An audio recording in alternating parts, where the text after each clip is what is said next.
Depuis des temps immémoriaux, le cacao est un trésor gardé au cœur des civilisations anciennes. Mais où cette histoire a-t-elle commencé? Quelle est la véritable origine de ce fruit sacré? Au cœur de l'Amazonie péruvienne, la découverte de la Huaca Monte Grande a ébranlé les fondements de ce que l'on croyait connaître. Avec elle, l'histoire et le mystère du cacao s'entrelacent dans une spirale éternelle. Accompagnez-nous pour découvrir la véritable origine des gardiens du cacao.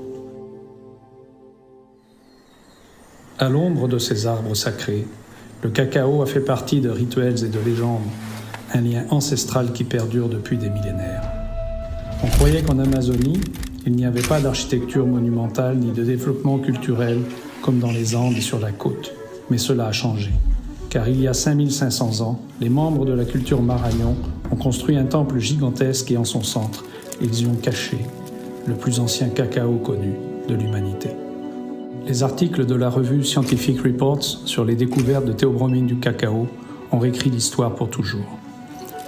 Au long de ces 15 dernières années, les efforts du docteur Quirino Oliveira et de son équipe d'archéologues ont porté leurs fruits. En effet, Monte Grande est l'un des sites les plus grands qui ait été fouillé minutieusement et de manière professionnelle.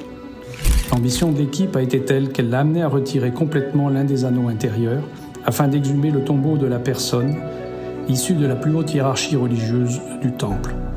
Lors des fouilles, sous une couche de terre rouge, 2 excavations ont été trouvées, indiquant qu'il n'y aurait pas une mais 2 tombes présentes à cet endroit. En plus de cela, les pierres utilisées pour la construction de la grande structure en forme de spirale de Monte Grande sont de différentes formes, tailles et couleurs. Mais le détail le plus important est que les pierres de rivière ont été utilisées pour symboliser la force de l'eau et le féminin, tandis que les pierres extraites des collines symbolisent la force de la montagne et le masculin, comme expression de la dualité humaine.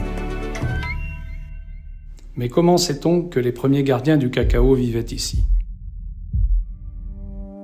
C'est qu'à 3,30 m sous terre, du côté nord de la fouille, ont été trouvées des sculptures en pierre représentant le cacao, à côté d'une mâchoire de camélidé apportée des Andes pour être offerte dans le temple sacré de Monte Grande, ce qui constitue la plus ancienne preuve de l'origine du cacao.